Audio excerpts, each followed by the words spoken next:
Kwara State Congress.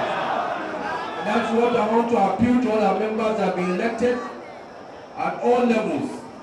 The job has just started.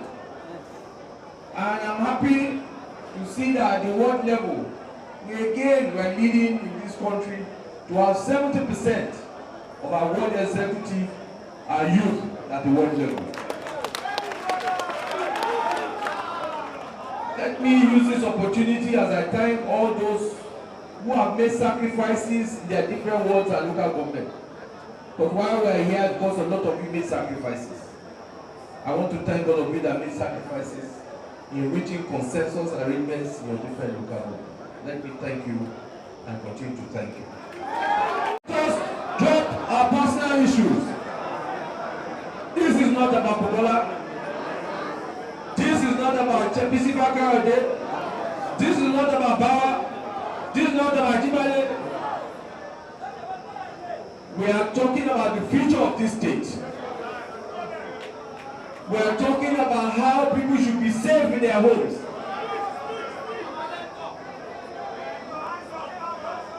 They have failed. They have failed to provide security, and we cannot reward failure. People are losing lives, and it is time for us as Kwara to stand and bring back that party that provided you security. That party, when you were there, you could sleep at night with all eyes closed. That party that when you were there, people did not just come and kidnap your children. And that party was PDP. And that party was PDP.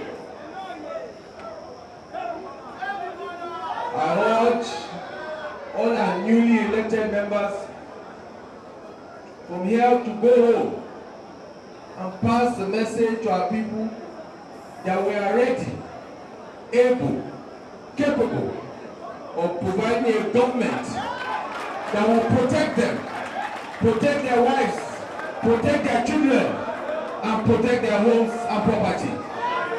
Because without property, without security, you cannot talk about jobs. Without security, you cannot talk about education. Without security, you cannot talk about anything. Everything is secondary to issue of security. So when the government is talking about performance, once you have failed on security, you cannot even perform on anything else, because security is the #1 function. When Senator Shaba was governor, did the people have to abandon communities in north and south when Lawal was governor? When I was governor,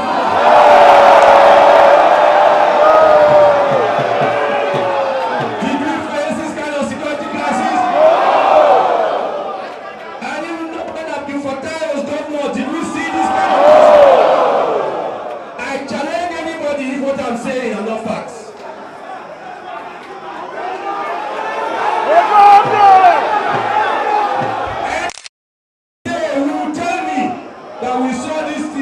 Before this time.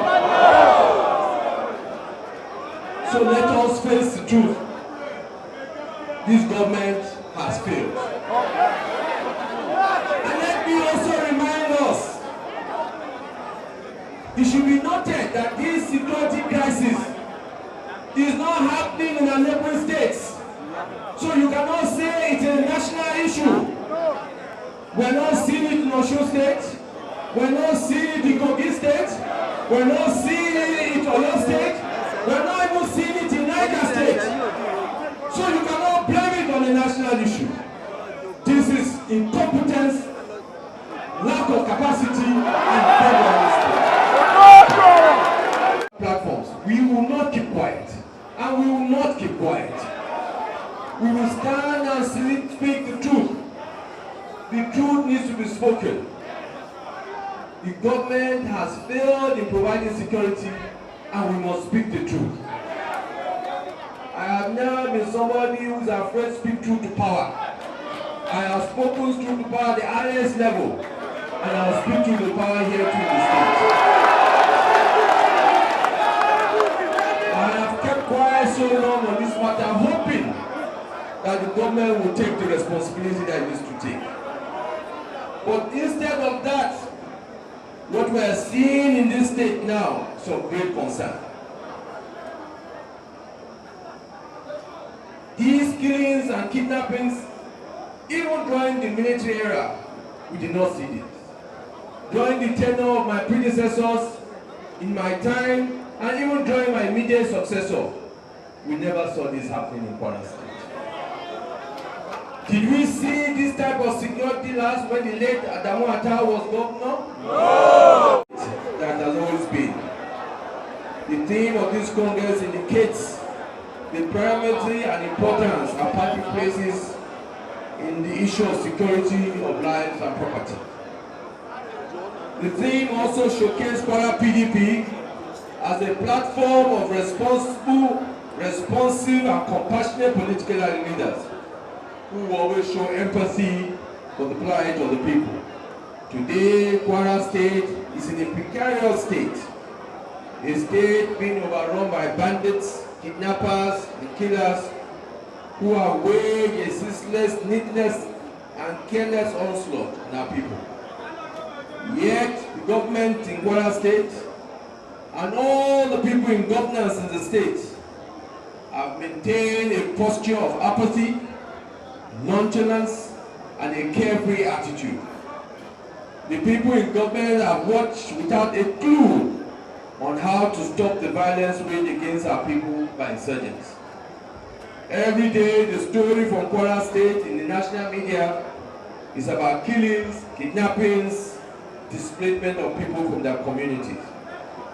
And we all know government in a state in a careless manner observed the breach of the most important section of the Constitution, section 14, subsection 2b, which states that security and welfare of the people shall be the primary purpose of any government.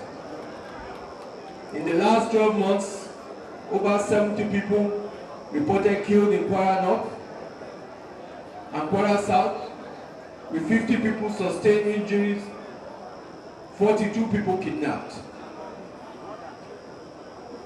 Under the present government in Kwara State, if we are not careful, we will become a one-town state where everybody is moving from the north and to the south to converge in order to escape from this serious situation.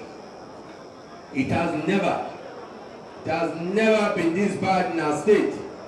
A state by the founding fathers named State of Harmony. This is not harmony. This state government is living in denial. It is suppressing the facts and figures, and instead is focusing its attention on opposition. Opposition is not your problem. Opposition is not your problem. Face what you've been elected to do and secure the life of Kwarans and the properties of Kwarans. On behalf of all our members, I want to thank you and all your efforts and contribution to our party. Starting with the outgoing state chairman, Right Honorable Babatunde Mohammed, and other members of the state, local government, and Wadesco, who are not returning to their respective offices. Be rest assured that you will be called again in the near future to serve our party in different capacities.